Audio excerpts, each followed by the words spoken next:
السلام علیکم دوستو، آپ سب کیسے ہیں؟ امید کرتا ہوں خیریت سے ہوں گے۔ آپ دیکھ رہے ہیں میرا یوٹیوب چینل خیام علی۔ حضرت سلیمان علیہ السلام کا واقعہ ہے، پیر اجمل رضا قادری صاحب بہت ہی پیارے انداز میں بیان کرتے ہیں، آپ بھی سنیں۔ سلیمان علیہ السلام کا ذکر ہے۔ وہ داؤد علیہ السلام کے وارث تھے، بیٹے تھے، اور انہیں پرندوں کی بولیاں سکھائی گئیں۔ جنات اور انسانوں کے لشکر کا ایک فوجی ڈسپلن کے ساتھ ان کے پاس حاضر رہتے تھے۔ وہ جو ان کا لشکر تھا نا، اس میں انسان بھی تھے، جن بھی تھے، اور اس کے اندر پرندے بھی تھے۔ ان کا لشکر تھا، وہ ہمیشہ ان کے پاس رہتے تھے۔ حضرت سلیمان علیہ السلام گزر رہے تھے تو ایک مقام سے آپ گزرے جہاں چیونٹیاں بڑی کثرت کے ساتھ تھی۔ تو ایک چیونٹی جو ان چیونٹیوں کی سردار تھی، ان چیونٹیوں کی بڑی تھی، اور مفسرین کرام نے یہ بھی لکھا ہے کہ وہ تھی بھی، ایک آنکھ اس کی کوئی نہیں تھی، ایک ٹانگ اس کی کوئی نہیں تھی، لیکن اس حال میں بھی وہ چیونٹی جو تھی وہ چیونٹیوں کی قیادت کر رہی تھی۔ تو حضرت سیدنا سلیمان علیہ السلام کا لشکر جب وہاں سے گزرا تو وہ کہنے لگی یا ایھا النمل ادخلوا مساکنکم، کہنے لگی چیونٹیوں اپنے بلوں میں گھس جاؤ، کہیں ایسا نہ ہو کہ سلیمان علیہ السلام کا لشکر بے دہانی میں، سلیمان کا لشکر توجہ نہ کرے اور تمہیں پاؤں کے نیچے مسل دے، لہذا اس طرح کرو کہ تم اپنے اپنے بلوں میں گھس جاؤ۔ حضرت سلیمان ابھی 3 میل دور تھے، تمام مفسرین نے لکھا ہے 3 میل دور تھے، تو وہاں سے چونٹی بول لی تو قرآن کہتا ہے کہ حضرت سلیمان اس کی بات سن کے ہنس پڑے، فتبسم ضاحکا، آپ اس کی بات سن کے ہنس پڑے۔ دیکھو یہ چونٹی کیا کہہ رہی ہے، ذرا غور کرنا بات پر کہ حضرت سلیمان 3 میل دور فاصلے پر چونٹی کی بات بھی سن لیتے۔ مولوی نے قرآن کی آیت پکی یاد کر لی، انا بشر مثلکم، کہتا ہے حضور نے کہا میں تمہاری طرح کا بشر ہوں، نبی ہماری طرح ہوتے ہیں جی۔ تو وہ تو 3 میل دور چیونٹی کی آواز سن لیتے تھے، اس کے کان میں چیونٹی رکھو بلا، اسے کہو کہ بتا بلا کیا کہتی ہے، کچھ بتائے گا پھر دوڑ لگا دے گا شاید۔ کان میں رکھو اس کو، کہو بتا چیونٹی کیا کہتی۔ اور اگر یہ لفظ نہ ہوتے قرآن کے کہ جب انہوں نے سنا تو ہنس پڑے، یہ جملے نہ ہوتے تو شاید اس کو بھی نہ مانتے، لیکن حضرت سلیمان نے سنی چیونٹی کی بات، اور اب اگلی بات کہنے لگا ہوں۔ بڑے خوبصورت لفظ لکھے ہیں مفسرین نے، فرماتے ہیں دیکھو ایک چیونٹی نے ایک جملہ بول کے، ایک چیونٹی نے ایک جملہ بول کے اپنے قبیلے کی خیر خواہی کی، تو رب نے اس کا جملہ بھی قرآن میں بیان فرما دیا۔ تو جو ساری زندگی لوگوں کو جملے بول بول کے کہے رب رسول کی طرف آ جاؤ، تو اللہ قیامت میں اس کی بات کو قائم نہیں فرمائے گا۔ جو بھی کسی کی خیر خواہی کرے وہ ایک جملہ بول کے کرے، اور ہو بھی چیونٹی، تو اگر اللہ اس کا ذکر قرآن میں باقی رکھتا ہے تو میں اور آپ اگر کسی کی خیر خواہی کریں گے تو انشاءاللہ ذکر باقی رہے گا۔ شرط یہ ہے کہ کریں خیر خواہی، خیر خواہی کرو کسی کی، ایک جملہ بول کے بھی کرو، چیونٹی بھی ہو تو اللہ قرآن میں ذکر باقی فرما دیتا ہے۔ تو اللہ تبارک و تعالیٰ نے اس بات کا ذکر قرآن مجید میں فرمایا، اس پر کئی کچھ لکھا ہے۔ اسی طرح سے ایک بات اور لکھی ہے ہمارے مفسرین نے کہ حضرت سلیمان ایک دن اسی طرح نکلے، قحط پڑ گیا تھا، بارش نہیں ہوتی تھی، تو حضرت سلیمان باہر میدان میں نکلے دعا کرنے کے لیے، خشک سالی تھی، تو جب آپ گئے تو ایک چیونٹی اپنے پر پھیلا کے دعا مانگ رہی تھی، تو رب کریم نے فرمایا سلیمان آپ واپس چلے جائیں، بارش آ جائے گی پر آئے گی چیونٹی کی دعا پہ۔ تو حضرت سلیمان نے عرض کی مولا میں بھی تو اتنا لشکر لے کے آیا ہوں نا، تو چلو ہمیں بھی دعا کر لینے دے، تو چیونٹی کی دعا پہ برسا دینا پر دعا کر لینے دے۔ فرمایا نہیں آپ واپس جائیں، دعا نہ مانگے۔ یا اللہ کیوں؟ فرمایا چیونٹی کا دل ٹوٹ جائے گا، وہ تو کہے گی کہ یہ سلیمان کے لشکر دعا پہ پھر بارش آئی ہے، تو آپ نہ کریں تاکہ اس کے دل میں یہ بات رہے کہ نہیں میرے رب نے میری دعا پہ بارش فرمائی ہے۔ آپ جائیں، آج بارش آئے گی پر آئے گی چیونٹی کی دعا پہ۔ تو جو چیونٹی بارش کی دعا کرے قوم کے لیے، اللہ اگر اس کا ذکر قائم رکھتا ہے تو جو اپنی قوم کے لیے ہدایت کی دعا کرے، اور کبھی کبھی گردن جھکا کے دیکھا کرو کہ دل میں رسول اللہ کی امت کا درد کتنا ہے۔ اگر کہیں حضور کی امت کا درد ہے تو پھر انشاءاللہ ذکر قیامت تک باقی رہے گا، پھر انشاءاللہ قیامت تک آنے والی نسلیں بھی آپ کا ذکر کرے گی۔ اگر حضور کی امت کا درد سینے میں موجود ہے. اسی طرح سے پھر حضرت سلیمان کے لشکر میں نا ایک ہدہد نامی پرندہ بھی تھا، لشکر کا کارکن تھا پرندہ. ہدہد غائب تھا تو حضرت سلیمان کہنے لگا کدھر گیا وہ ہدہد؟ نظر نہ آ جایا سخت سزا دوں گا. یہاں تو کوئی اچھی خبر لائے گا، چونکہ وہ ہدہد پرندہ جاتا تھا تو خبریں لا کے دیتا تھا، ورنہ سزا دوں گا. اتنی دیر میں ہدہد بھی آ گیا. تو یہ پرندے جو کارکن ہوتے ہیں بڑے سیانے ہوتے ہیں، کبھی بندہ ناراض ہو تو صحیح خبریں لے آتے ہیں. تو صحیح خبر لے کے آ گیا. آتے ہی آ کے بیٹھا تو اس نے حضرت سلیمان علیہ السلام نے کہا کہاں تھے؟ عرض کرنے لگا حضور میں ملک سبا گیا تھا، وہاں ایک عورت حکمرانی کرتی ہے، اس کا نام بلقیس ہے، بہت بڑے تخت پہ بیٹھتی ہے، 80 گز اس کا تخت لمبا ہے، 40 گز چوڑا ہے، اور شاید 80 مان کے 80 ٹن اس کا وزن ہے. تو حضور وہ سورج کو پوچھتے ہیں. حضرت سلیمان نے فوراً خط لکھا، فرمایا جا کے اسے میرا خط دے دو کہ یہاں تو کلمہ پڑھ کے ہماری فرما بردار بن جائے، ورنہ تیار ہو جائے. جو اللہ کے غیر کو پوچھتے ہیں ہم ان کے خلاف جنگ کریں گے. وہ جب لے کے گئے نا خط، یہ حدود گیا تو وہ میٹنگ کر رہی تھی، اس کے وزیر مشیر سارے بیٹھے تھے. اس نے جا کے خط پھینک دیا ملکہ بلقیس کی جھولی میں. اس نے خط پڑھا تو ڈر گئی، وزیروں کو بلایا. حضرت سلیمان، قرآن کہتا ہے حضرت سلیمان نے کہا تھا خط پھینک کے نا تو سائڈ پہ ہو کے سننا وہ کیا کہتا. بندوں کے لیے منع ہے، پرندوں کے لیے جائز ہے. بندوں کے لیے منع ہے سائڈ پہ ہو کے سننا. ہاں جس کی جاسوسی کی ڈیوٹی ہو، کفر کی جاسوسی کی، اس بندے کے لیے بھی جائز ہے. تو یہاں ایک تو وہ پرندے تھے، دوسرا کفر کی جاسوسی کر رہے تھے. سائڈ پہ ہو کے سننے لگے تو ملکہ بلقیس کہنے لگی اب کیا کرنا ہے، یہ خط آیا ہے. وہ کہنے لگے ہم تیار ہیں، آپ حکم کریں، ہم لڑنے کو تیار ہیں، لڑیں گے. وہ کہنے لگی نہیں تیزی نہ دکھاؤ. قرآن مجید کہتا ہے کہ وہ کہنے لگی جب لڑائیاں ہوتی ہیں تو شہر تباہ ہوتے ہیں، ملک کھنڈر بن جاتے ہیں. لڑائی مسئلے کا حل نہیں ہے. انہوں نے کہا کہ میں نبی ہوں. ایک دفعہ آزما لیتے ہیں کہ نبی ہیں کہ نہیں، معاذ اللہ آزما لیتے ہیں. کہا کیسے؟ کہنے لگی تحفے تائے بیچتے ہیں، اگر مال پر دل للچا گیا تو پھر نبی نہیں بادشاہ ہے، اور اگر مال پر دل للچایا نہ تو پھر اللہ کے کامل بندے. یہ فرق اس نے اس وقت بیان کیا. اس نے 500 کنیزیں، 500 غلام، بڑے شاندار لباس پہنا کے، 500 گھوڑا بڑا تگڑا، اس کے اوپر مال و اسباب رکھ کے تیاری کرا کے حضرت سلیمان کی طرف بھیجا. ہدہد پہلے سے خبر لے کے آ گیا. حضور اس نے یہ پروگرام بنایا ہے. وہ جب آیا سارا کچھ تو حضرت سلیمان دیکھ کے جلال میں آ گئے. فرمانے لگے اسے جا کے کہہ دو تو مجھے کیا تحفے بھیجے گی، میرے رب نے مجھے مالا مال فرمایا ہوا ہے، نے مالا مال کیا میرے مالک نے. جا اسے جا کے کہہ تو کیا تحفے دے گی. جب رب دیتا ہے تو پھر کوئی کمی نہ وہ نہیں چھوڑتا. بندے کیا دے سکتے ہیں؟ بندے تو بیچارے 10 دے کے تو 10 دن ان کی آنکھیں نہیں کھلتی. فرمایا جو اللہ نے جو دیا ہے کیا بات ہے اس کے دینے کی. تو فرمایا اسے کہو یا فرما بردار ہو کے آ جائے یا جنگ کے لیے تیار ہو جائے، ہم اسے اس کے شہر سے ذلیل کر کے نکال دیں گے. اس نے جا کے جب پیغام دیا تو اور ان لوگوں نے بھی آ کے بتایا کہ وہاں تو ہم عجیب منظر دیکھ کے آئے ہیں کہ جانور بھی ہاتھ باندھے کھڑے ہیں، وہاں تو جنات، سرکش جنات کھڑے ہیں.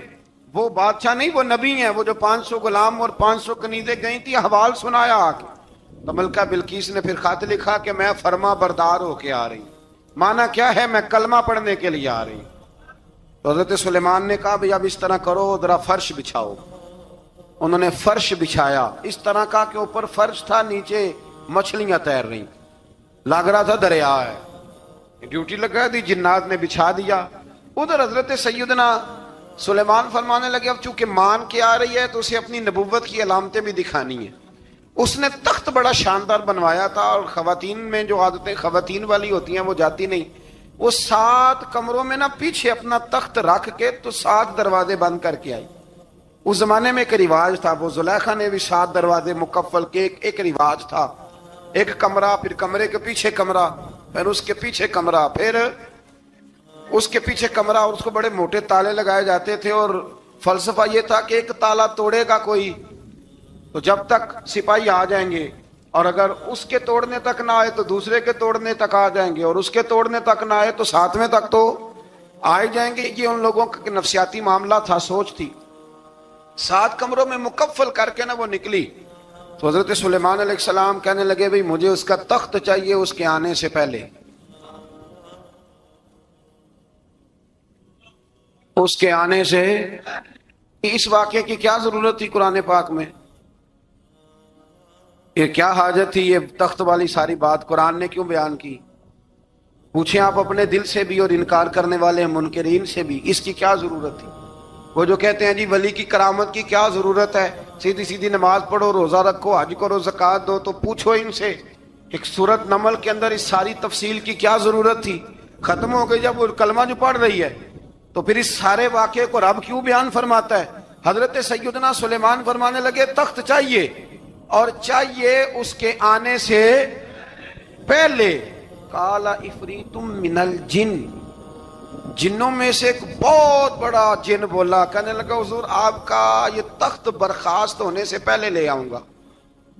یہ جو آپ میٹنگ کر رہے ہیں نا، یا فیصلے ختم، کچھ نے لکھا صبح سے شام تک میٹنگ ہوتی ہے اور اس کو آنے میں پتہ نہیں کتنے دن لگیں گے، تو میں یہ برخاست ہونے سے پہلے۔ اور کچھ نے کہا دی آپ شرط کیوں لگاتے ہیں کہ صبح سے شام تک ہوتی؟ اس جن نے کہا دی آپ 10 منٹ میں فارغ ہو جائیں، آپ فارغ ہوں گے تو تخت آ جائے گا۔ مفسرین نے لکھا ہے کہ جب قرآن کہتا ہے کہ اس نے کہا کہ آپ کے فارغ ہونے سے پہلے، تو اس کا مطلب ہے کہ جب آپ اٹھیں گے یہ جگہ خالی کر دیں گے تو تخت یہاں کیویں ہزاروں میل کا فاصلہ ہے آ جائے گا، پر ہوائی جہاز پہ کارگو کرا کے جی DHL کے ذریعے کیسے آئے گا؟ وہ آئے گا تو بس آئے گا۔ تو حضرت سلیمان کی تو بادشاہت تھی نا زمانے پہ، فرمانے لگے نہیں نہیں تو لیٹ ہے، تو لیٹ ہے، تو ہمیں جانتا ہی نہیں، ایٹ سٹ تے پکھڑا کوار گندل، اسی اور بھی بوٹیاں جاننے ہاں، یہ تو لیٹ ہے، ابھی ہماری طاقت اس سے زیادہ ہے۔ بڑی کمال بات لکھی ہے لکھنے والوں نے۔ ایک مفسر نے لکھا ہے کہ ابھی حضرت سلیمان نے غلاموں سے منگوایا ہے، اپنی بات کوئی نہیں کی، یہ حال ہے ان کے غلاموں کا، تو سردار کا عالم کیا ہوگا؟ حضرت سلیمان کہنے لگے بھی جلدی جائیے۔ قال الذی عنده علم من الکتاب انا آتیک بہ قبل ان یرتد الیک طرفک، تو اٹھا ان میں سے وہ جس کے پاس کتاب میں سے علم تھا، ساری کتاب کا بھی نہیں، علم من الکتاب، کتاب وہ اٹھے جن کے پاس کتاب میں سے علم تھا، تو وہ اٹھ کے کہنے لگے حضور میں لے آؤں گا، کب؟ آپ کے آنکھ جھپکنے سے نہیں، آنکھ جھپکنے سے، بندہ تھا جن تھا، جن کی تو بات مانی نہیں انہوں نے، کیا کہا؟ آنکھ جھپکنے سے، میں آنکھ جھپکنے سے پہلے لے آؤں گا۔ تو حضرت سلیمان کہنے لگے تو ٹھیک ہے چل لا، پھر لا، پھر آنکھ جھپکنے سے بڑے ہی نہیں، پھر غصہ نہیں آتا ان پہ، پھر غصہ نہیں آتا۔ میرے شیخ کامل، مرشد اکمل، شیخ بحر و بار، حضور غوث پاک جیلانی، حضرت غوث اعظم یوں کر کے شاگردوں کو، مریدوں کو سبق پڑھا رہے تھے، پڑھاتے پڑھاتے ہاتھ آگے کیا، اور جب ہاتھ واپس آیا تو بھیگ گیا تھا سارا۔ تو شاگرد کہنے لگے حضور یہ کیا ہے؟ فرمایا تمہیں نہیں سمجھ آئے گی، چھوڑو تمہارے والی بات نہیں، خاصاں دی گل آما آگے نہیں مناسب کرنی، رہنے دو تم۔ کچھ وقت گزرا تو کچھ لوگ آ گئے، ابھی کلاس ختم نہیں ہوئی تھی، کپڑے بھیگے ہوئے ہو، وہ شاگرد پہلے ہی منتظر تھے، کہا تمہیں کیا ہوا؟ کہنے لگے دریا میں جا رہے تھے، اچانک ہچکولیں آنے لگے، تو ہم نے کوئی کسی بے عمل کا بازو تو نہیں نہ تھاما، ہم غوث اعظم کے ماننے والے ہیں، تو دریا میں کہا یا شیخ عبد القادر جیلانی شیئا للہ، اللہ کے راستے میں مدد کرو۔ تو کہنے لگے بس ایک ہاتھ ہی آیا ہے، اور یوں کشتی کھینچ کے باہر نکالی ہے۔ تو اب وہ شاگرد سارے چپ کر گئے، کہنے لگے جواب کیوں نہیں دیتے؟ انہوں نے کہا تم نے ہاتھ دیکھا ہے پہنچتا ہوا، اور ہم نے ہاتھ دیکھا یہاں سے جاتا ہوا، تم نے پہنچتا ہوا دیکھا ہے، تو ہم نے حضرت بہاؤلک نقشبند بخاری، ان کی ایک مریدنی تھی، اوپر چبارے پہ کسی نے اس کی عزت پہ ہاتھ ڈالا، چبارے پہ اوپر والی منزل پہ اس مریدنی نے اپنی عزت بچانے کے لیے چھلانگ لگا دی۔ جب وہ نیچے گر رہی تھی تو حضرت بہاؤلک نقشبند بخاری پہنچ گئے، نیچے کوئی ایسا بندوبست کر دیا، کوئی چارپائی بچھا دی، کوئی ایسا جس پہ وہ آ کے آرام سے گری اور بچ گئی۔ حضرت صاحب کی طرف دیکھ کے کہنے لگی حضور آپ کب آئے؟ فرمانے لگے پتر جب تو چبارے سے چلی تھی تب میں بخارے سے چلا تھا، جب تو چبارے سے چلی تھی نا تب میں بخارے سے چلا تھا، اور تیرے نیچے آنے تک میں بھی پہنچ گیا ہوں۔ میں بھی مالیدہ کم راکھی کرنا، پل کچے ہون یا پکے، اے پیر مریداں دے سر تے ہی رہندا ہے، اے جھوٹے ہون یا سچے، یہ پکی غلامی کریں یا کچی کریں، پیر کی بھی مجبوری ہوتی ہے، کیا کریں، پیر مریداں دے سر تے ہی رہندا ہے، اے جھوٹے ہون یا سچے، کیا کیا جا سکتا ہے۔ لیکن نا نافرمان بیٹے کا بھی تو جائیداد میں حصہ ہوتا ہے نا، نافرمان بھی ہو تو جائیداد میں حصہ تو، چلو باپ ناراض رہے گا تو اللہ ناراض رہے گا بات الگ ہے، پر جائیداد کا حقدار تو ہے نا، چاہے نافرمان ہی ہے۔ پیر مریداں دے سر تے ہی رہندا ہے، اے جھوٹے ہون یا۔ پھر وہ تخت آ گیا، حضرت سلیمان سے پوچھا یہ کیا ہے؟ قال ھذا من فضل ربی، فرمانے لگے کچھ بھی نہیں۔ حضرت سلیمان کہنے لگے یہ میرے رب کا فضل ہے۔ شاید سب مفسرین نے بڑی بڑی باتیں کی ہوں، پر یہاں ایک قاضی ثناء اللہ پانی پتی رحمت اللہ علیہ کا فقرہ میں پڑھ رہا تھا، بڑا مزہ آ رہا تھا۔ قاضی صاحب فرمانے لگے اس آیت پہ، قاضی صاحب کہتے ہیں جن پر نرا فضل تھا، ھذا من فضل ربی، نرا فضل، فرمایا ان کی تو اتنی طاقت ہے کہ وہ ہزاروں میل دور سے 80 گز لمبا 80 گز چوڑا تخت آنکھ جھپکنے سے پہلے لے آتے ہیں، اور جن کے بارے میں اللہ فرماتے ہیں بشر المؤمنین بِأَنَّ لَهُم مِّنَ اللَّهِ فَضْلًا كَبِيرًا، فرمایا محبوب اپنے غلاموں کو خوشخبری دے دیں، باقیوں پہ نرا فضل تھا، ان پر تو فضل کبیر ہے، ان پر تو بڑا ہی فضل ہے اللہ کا۔ تو فرمایا جن پر فضل کبیر ہو، ایک نہیں، اس پر میں بڑے دلائل دے سکتا ہوں، کرامات اولیاء پر میں بڑے ہی دلائل دے سکتا ہوں، بڑے۔ غوث اعظم رضی اللہ تعالیٰ عنہ کے پاس بادشاہ آیا تو کہنے لگا پیر تب مانوں گا جب سیب کھلائیں گے، سیب کا موسم ہی نہیں تھا۔ تو حضرت صاحب آتے ہی اسے کہنے لگے اب تو میری ولایت کو سیبوں پہ تو نہ تول، اب سیب کھلائے تو ولی یا نہ کھلائے تو ولی کوئی نہیں، یہ تو اب میری ولایت کو سیبوں پہ تو نہ تول۔ تو حضرت صاحب نے یوں ہاتھ اٹھایا تو اللہ نے 2 سیب عطا فرمائے۔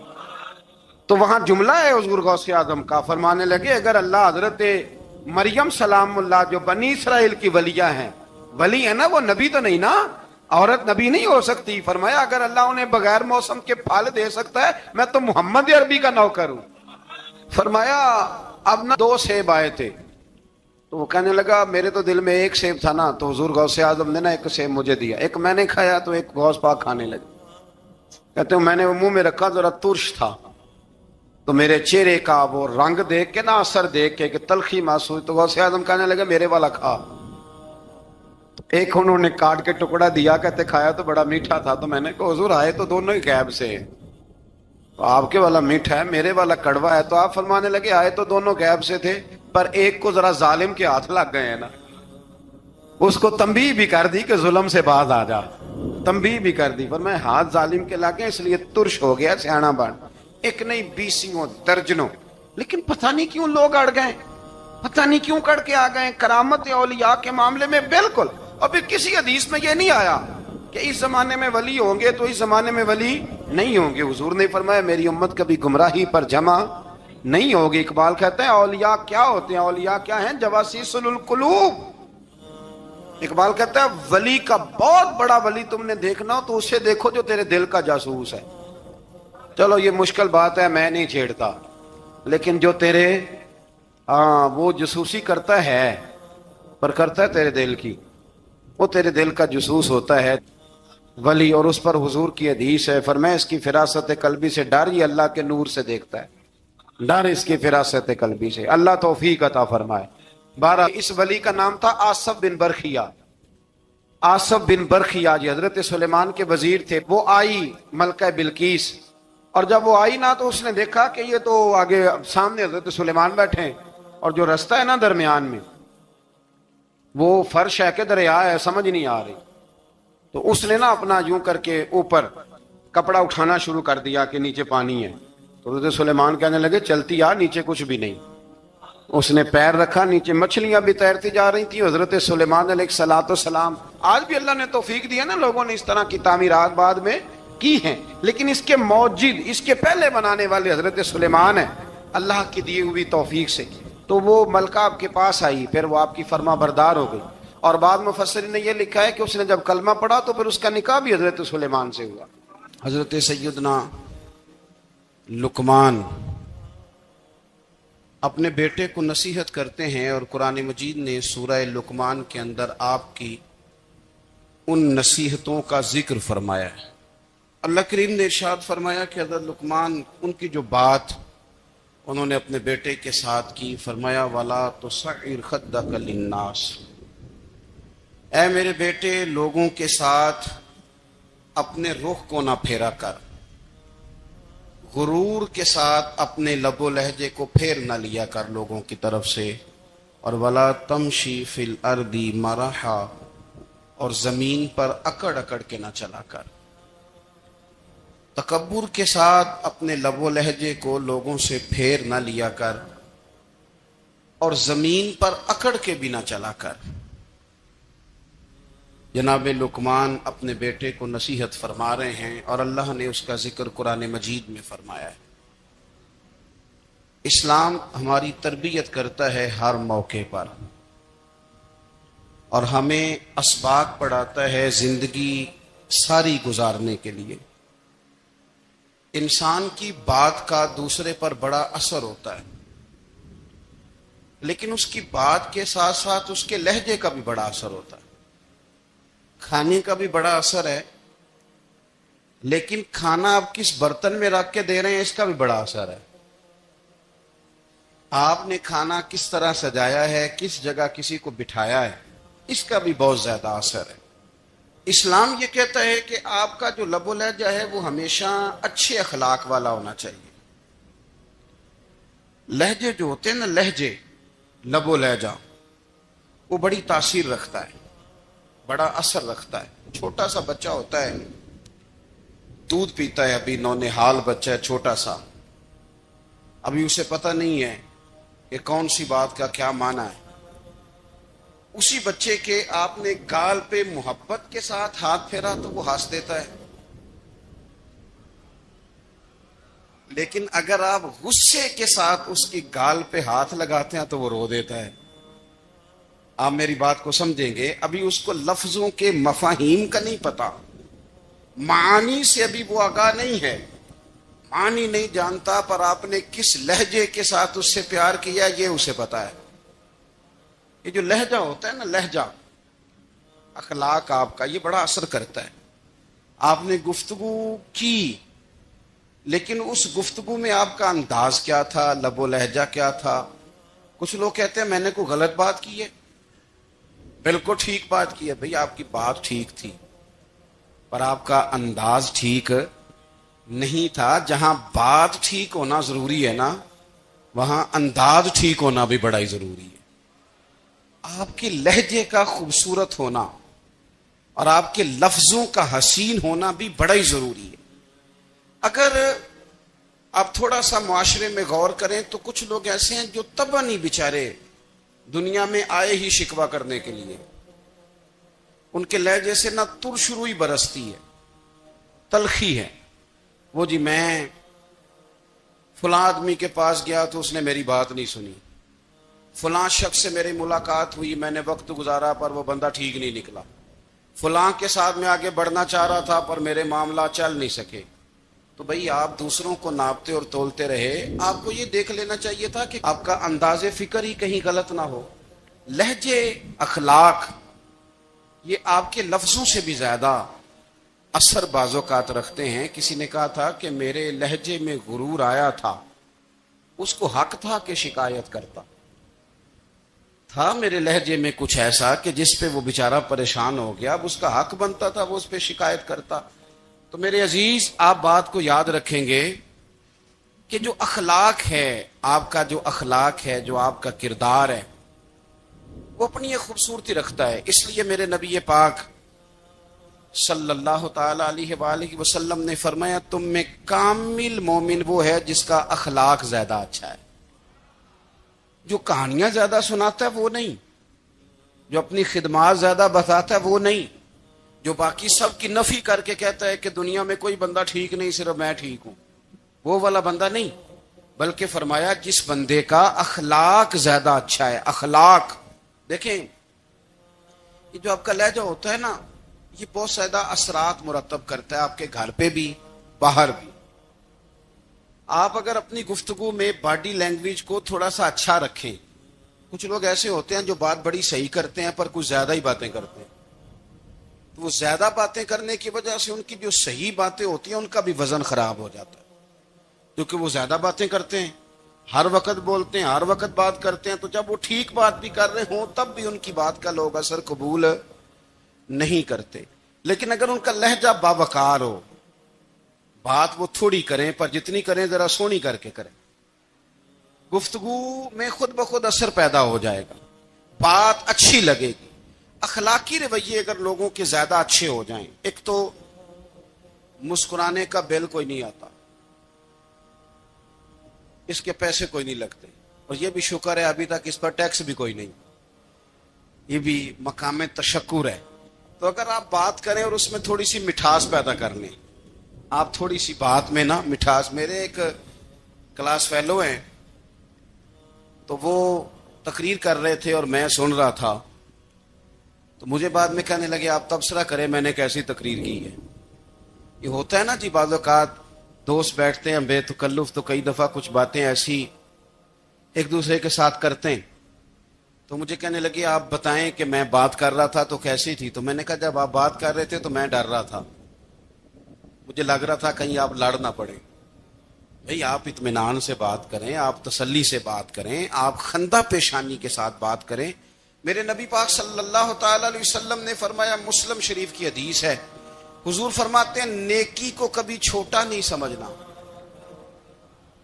نیکی کو حقیر نہیں سمجھنا. کچھ نہ ہو سکے تو اپنے بھائی سے مسکرا کے بات ہی کر لیا کرو. بات کرو تو تمہارے لہجے میں ترش روئی نہ ہو. بعض اوقات آپ تلخ بات کرتے ہیں، آپ کا لہجہ تلخ ہوتا ہے تو آپ کی صحیح بات بھی قبول نہیں کی جاتی. لیکن اگر آپ کے لہجے میں مسکراہٹ ہو، آپ کے لہجے کے اندر خوبصورتی ہو، تو آپ کے اپنے بھی آپ کے بیگانے بھی سب کے سب آپ کی بات کو تسلی کے ساتھ سمجھنا وہ گوارا کریں گے. اسی طریقے سے ہمارا دل کرتا ہے کہ لوگ ہماری بات سنیں، ہمارے گرویدہ ہوں، ہم جو پیغام دینا چاہتے ہیں وہ پیغام لوگ اچھے طریقے سے قبول کریں، اس پر لوگوں کی توجہ زیادہ ہو، یہ ہمارا شوق ہوتا ہے. دنیا میں اب تو فیمس ہونے کا شوق بڑا بڑھ گیا ہے، اب بڑا بڑھ گیا. اب تو لوگوں کو نا شاید لوگ مقبولیت اسی کا نام لیتے ہیں کہ میرے اتنے لائکس ہیں، اتنے فالور ہیں، اتنے سارے لوگ ہیں تو شاید میں بڑا مقبول ہوں. یاد رکھنا، قابلیت سے زیادہ قبولیت ضروری ہوتی ہے. فالور کیا کریں گے اگر رب بھی راضی نہ ہوا تو؟ لائکس کیا کریں گے؟ اگر تو قبول ہو جائے تو پھر چلو کسی لائکس کا بھی فائدہ ہے، کسی فالور کا بھی. اور اگر قبول نہ ہو تو پھر کوئی فائدہ. جنوں پریتم اپنا آنکھ ہی نہ وہ اجے سہاگن ہو ہی نہیں. تو جب وہ قبول کر لے پھر تو بڑی بات ہے، اور اگر قبولیت نہ ہو تو پھر بڑے بڑے مجمع بھی کوئی فائدہ نہیں دیتے. ہماری خواہش ہوتی ہے کہ لوگ ہمیں جانیں، لوگ ہمیں پہچانیں، ہمارا بڑا نام ہو، ہمارا بڑا ذکر ہو، ہمارے بڑے تذکرے ہوں.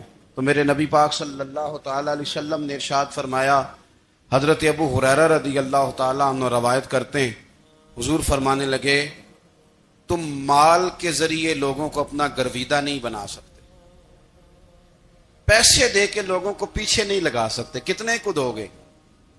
دیکھیں نا، پیسوں سے تو بندے کا لالچ شروع ہو جاتا ہے. ایک دفعہ دیں، پھر دوسری دفعہ دیں، پھر تیسری دفعہ دیں. روز دیں گے تو بندہ راضی ہوگا، اور اگر آپ نے 99 دفعہ دیا، ایک دفعہ نہیں دیا تو وہ ناراض ہو جاتا ہے.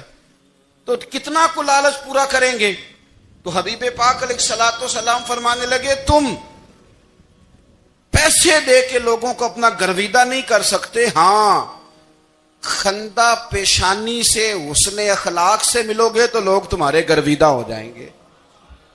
تمہارا اخلاق، تمہاری خندہ پیشانی، تمہارا اچھا کردار، یہ لوگوں کو گرویدہ کر سکتا ہے۔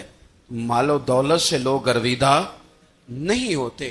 تو ہمارا وہ جو روزمرہ کا لوگوں کے ساتھ تعلق ہے، لب و لہجہ ہے، میں نے دیکھا ہے بہت سارے لوگ ایسے ہیں جن کے ساتھ لوگ آنا جانا ملنا بیٹھنا آہستہ آہستہ چھوڑ دیتے ہیں، اور وہ کس لیے چھوڑ دیتے ہیں؟ وہ ان کے رویے کی وجہ سے چھوڑ دیتے ہیں، ان کے انداز فکر کی وجہ سے چھوڑ دیتے ہیں، ان کے شکووں کی وجہ سے چھوڑ دیتے ہیں۔ مزاج ہوتا ہے نا ہمارا کہ ہمیں شوق ہوتا ہے تعلق زیادہ لوگوں کے ساتھ ہو، اور پھر یہ بھی شرط ہوتی ہے کہ میں جس کے پاس جاؤں وہ مجھے یہی کہے کہ تو میرے ساتھ ہی پیار کر۔ ایک صاحب مجھ سے کہنے لگے کہ یہ میں محفل کراتا ہوں، آپ بھی تشریف لائیں، اور میں 20 علماء کو بلا چکا ہوں اور بڑے بڑے نامور نام انہوں نے میرے سامنے لیے۔ میں نے ان سے پوچھا کہ جو نام آپ نے لیے ہیں اور آپ کی تصویریں بھی ساتھ ہیں، میں الحمدللہ تسلیم کر گیا ہوں آپ کی بات کو، لیکن سوال میرا یہ تھا کہ کیا آپ نماز بھی پڑھتے ہیں؟ 21 علماء کو آپ نے بلایا یا 20 کو بلایا اور بڑے بڑوں کو بلایا، اور مجھے بھی آپ دعوت پیش کر رہے ہیں، نمازی بھی آپ ہیں، نمازی بھی ہیں؟ کہنے لگے آپ دعا کریں میں نماز پڑھنا شروع کر دوں۔ میں نے ان سے کہا خدا کے بندے، اب اگر تو کسی اور کو بتائے گا کہ 20 اتنے بڑے لوگوں سے میرا تعلق کر پڑتا میں نماز بھی نہیں، تو لوگ کیا سوچیں گے کہ 21 مولوی مل کے بھی ایک بندے کو نمازی نہیں بنا سکے۔ تو آپ اپنے لب و لہجے سے صرف باتوں سے گرویدہ کسی کو کر لیں گے؟ آپ یہ دیکھیں کہ اخلاق کس طرح کا ہے، لہجہ کس طرح کا ہے، آپ کے بات کرنے کا انداز کتنا حسین ہے، اس لفظ کے اندر حسن کتنا زیادہ ہے۔ نبی پاک صلی اللہ علیہ وسلم بھی تبلیغ فرماتے ہیں، ہم بھی تبلیغ کرتے ہیں۔ میں اور آپ جب تبلیغ کرتے ہیں تو اس تبلیغ کے اندر شکوہ ہوتا ہے اور تنقید ہوتی ہے، اور بعض جگہ میں نے یہ بھی دیکھا ہے کہ طنز ہوتا ہے، طنز۔ ہم دوسرے کو دین کی دعوت رہے ہیں، لیکن ہمارے لب و لہجے سے طنز اور ترش روئی چھلکتی ہے۔ تو دولت کے پیچھے لگ گیا ہے، تو بالکل جاہل ہے، تو بالکل تیرے خاندان میں سے بھی کوئی نہیں ادھر آتا۔ آپ طنز کر رہے ہیں، آپ دعوت دین نہیں دے رہے۔ دعوت دین تو گلدستے میں رکھ کے پیش کی جاتی ہے، اس کی تو ایک خوبصورتی ہے، اس کا تو ایک حسن ہے، اس کی تو اپنی ایک جاذبیت ہے، اس کی اپنی ایک نورانیت ہے۔ صحابہ کرام علیہم رضوان فرماتے ہیں کہ حضرت سعد بن معاذ رضی اللہ تعالیٰ عنہ کا جنازہ تھا، اللہ کے پیارے محبوب صلی اللہ تعالیٰ علیہ وسلم نے جنازے کی امامت فرمائی، اور جنازے کی امامت کے بعد ابھی نہ قبر کے تیار ہونے میں کچھ ٹائم باقی تھا، تو حضور زمین پہ تشریف فرما ہوئے، لوگ قبر کی تیاری میں ہیں۔ بعض اوقات ہوتا ہے نا ابھی قبر نہیں تیار ہوئی، تو کہتے ہیں کہ لکڑی کے ساتھ حضور نے زمین کریدنی شروع کر دی، اور دیر تک حضور نے چہرہ نور کو زمین کی طرف جھکائے رکھا، گویا زمین شرف دیدار حاصل کرتی رہی۔ دیر تک چہرہ نور جھکا رہا زمین کی جانب، حضور نے رخ نور کو پھیر لیا۔ صحابہ کہتے ہیں کہ ہم نہ بڑے، جب حضور ہمارے قریب ہوتے تھے تو ہمارا خیال ہوتا تھا کہ رحمت کی برکھا ہے، اپنے اپنے حصے کا کرم اڈیل لے اپنے اوپر۔ فرماتے ہیں منتظر تھے کہ حضور کب ہماری طرف رخ انور پھیریں اور ہم کریم سے کوئی بات سن سکیں۔ ارشاد فرماتے ہیں کہ ہم بڑے شدید منتظر تھے۔ دیر کے بعد نبی پاک علیہ الصلوۃ والسلام نے چہرہ انور اٹھایا، دیر کے بعد چہرہ انور اٹھایا۔ یہ دیکھیں تبلیغ ہو رہی ہے، اور جب حضور نے چہرہ انور اٹھایا تو آنکھوں میں آنسو تھے، رو رہے تھے، اور 3 دفعہ حضور نے فرمایا، چونکہ قبر تیار ہو رہی تھی، 3 دفعہ نبی کریم نے فرمایا لوگوں قبر آخرت کی منزلوں میں سے پہلی منزل ہے، اس کی تیاری کر لو، اس کی تیاری کر لو، اس کی تیاری کر لو۔ 3 دفعہ حضور نے یہ جملے دہرائے۔ کیوں؟ ایک میں تبلیغ کرتا ہوں اور اس میں نہ درد ہے، نہ رونا ہے، نہ وہ لب و لہجہ، ایک حضور دعوت دے رہے ہیں قبر کی تیاری کی، لیکن اس میں آنسو ہیں، اس میں خاص رغبت ہے غلاموں کے لیے۔ تو اپنی زندگی کے اندر جو ہمارا انداز تکلم ہے، ہمارا انداز گفتگو ہے، میں کہا کرتا ہوں کہ ہم نا دین کے لیے جب کلام کر رہے ہوتے ہیں تو شدت ہوتی ہے ہمارے جملوں کے اندر۔ بعض مقامات شدت کے ہوتے ہیں، آپ جہاد کی بات کر رہے ہیں، ناموس رسالت کی بات کر رہے ہیں، تو کسی جگہ آپ کے لب و لہجے کے اندر شدت کا ہو جانا برا نہیں ہے، بلکہ وہ اچھا ہے۔ لیکن میرے عزیز، ہر وقت ہی کچھ لوگ تلخ ہیں، انہیں کسی وقت بھی آپ ان سے ملاقات کر لیں وہ لوگ آپ کو پریشان ہی نظر آئیں گے۔ حضرت سیدنا عبداللہ ابن عمر رضی اللہ تعالیٰ عنہ روایت کرتے ہیں کہ نبی پاک صلی اللہ تعالیٰ علیہ وآلہ وسلم نے ارشاد فرمایا کہ جنت میں ایسے بھی کمرے ہوں گے، جنت میں کچھ ایسے کمرے، کچھ ایسے مکانات بھی ہوں گے کہ باہر کھڑے ہوں گے تو اندر نظر آئے گا، اور اندر کھڑے ہوں گے تو باہر نظر آئے گا۔ یعنی ایک تو تم آئینے لگاتے ہو نا، وہ دیواریں اتنی شفاف ہوں گی کہ اندر باہر سے ان کا حسن دکھائی دے گا۔ حضرت سیدنا مالک اشعری رضی اللہ تعالیٰ عنہ بیٹھے تھے، کہتے ہیں میں نے فوراً عرض کی حضور وہ ملیں گے کس کو؟ وہ جو اتنے حسین گھر ہوں گے کہ دیواریں ہی شیشے کی محسوس ہوں گی، اندر باہر سے حسن کے جلوے دکھائی دیں گے، حضور وہ ملیں گے کسے؟ تو اللہ کے پیارے محبوب علیہ السلام نے فرمایا وہ اس کو ملیں گے جو گفتگو اچھی کرے گا، جو گفتگو اچھی کرے گا، لب و لہجہ اخلاق والا ہوگا، گفتگو اچھی کرے گا، لوگوں کو کھانا کھلائے گا، اور جب لوگ سو رہے ہوں گے تو وہ اٹھ کے اپنے رب کی عبادت کرے گا۔ اس شخص کو وہ مکانات ملیں گے جن کی دیواریں آئینے کی مانند ہوں گی، جن کا حسن تازہ ہوگا، جن کو اللہ تبارک و تعالیٰ نے اپنے فضل سے مزین کیا ہوگا، سنوارا ہوگا۔ ہم اگر تھوڑی سی توجہ کریں نا، کئی دفعہ وقت گزر جاتا ہے، لہجہ نہیں بھولتا، لہجہ یاد رہتا ہے۔ آپ تو 2 منٹ کے لیے غصے میں تھے نا، تو آپ نے کوئی بات کر دی کسی غریب کو، کسی شخص کو، آپ غصے میں تھے، آپ نے کہہ دیا، اس بیچارے نے سن لیا، لیکن وہ باتیں اسے سونے نہیں دیتی، بار بار یاد آتی۔ کوئی آپ کے ساتھ تلخ کلام کر دے نا، کبھی تلخ گفتگو کر دے، بندہ جب سامنے آتا ہے وہ باتیں یاد آ جاتی، تکلیف ہوتی ہے، اور وقت گزر جاتا ہے۔ لڑائیاں ہمیشہ چل نہیں سکتی۔ لڑائی کتنی دیر کی ہوتی ہے؟ 1 دن کی، 2 دن کی۔ قتل بھی ہوں تو اگر قاتل کو پھانسی بھی ہو جائے تو پھانسی کے بعد بالآخر لڑائی تو ختم ہو ہی گئی نا۔ لڑائی ہمیشہ چلتی، تلخی ہمیشہ چل سکتی نہیں۔ تلخی روٹین میں چلنے والا سکہ، کوئی سکے روٹین میں چلتے وقتی ہوتے، یہ جو غصے کا لب و لہجہ ہے، تلخی کا سکہ، یہ بھائی روٹین میں نہیں چلتا، اس نے ایک نہ ایک دن ختم ہو جانا ہے۔ روٹین میں پیار ہی چلتا ہے۔ حضرت جابر ابن عبداللہ کہتے ہیں حضور پہلے دن مدینہ منورہ آئے، میں زیارت کے لیے گیا تو میں نے مسکراتے دیکھا۔ 10 سال میں دیدار کرتا رہا، اور وصال سے چند دن پہلے بھی میں نے زیارت کی تو مدینے والے محبوب کو مسکراتے ہوئے ہی دیکھا ہے۔ یہ جو آپ کا لب و لہجہ ہے نا، اخلاق والا، حسن والا، مسکرانے والا، یہ لب و لہجہ نا ذرا لمبا چلتا ہے، یہ روٹین ہے، یہ روز چلے گا۔ یہ سکہ وہ ہے جو رائج الوقت رہتا ہے، یہ کبھی بھی ختم ہونے والا یہ خزانہ ہے۔ تو یہ جو آپ کا تلخ لب و لہجہ ہے، یہ روٹین نہیں۔ عارف رومی رحمۃ اللہ علیہ فرماتے ہیں کہ مثال دینے کے لیے بات سمجھاتے ہیں، فرماتے ہیں ایک شخص جنگل میں لکڑیاں کاٹنے جایا کرتا تھا تو شیر سے دوستی ہو گئی، یعنی ڈائریکٹ بادشاہ سے دوستی ہو گئی، اور بادشاہ بھی وہ جو جنگل کا بادشاہ ہے، جنگل کے بادشاہ سے دوستی ہو گئی۔ اب وہ لکڑہارا غریب آدمی تھا، لکڑیاں تو کاٹنی ہوتی تھی، تو وہ جنگل کا بادشاہ اعلان کر دیتا جانوروں کو کہ میرا دوست آیا، ایک تو کوئی تنگ نہ کرے، اور دوسرا یہ کہ سب لوگ مل کے اس کے ساتھ تعاون کریں۔ کبھی کوئی جانور لکڑیاں اکٹھی کراتا، کبھی کوئی اپنی پشت پہ گدھا، بیل، گھوڑا، خچر رکھ کے وہ لکڑیاں باہر چھوڑنے آتا۔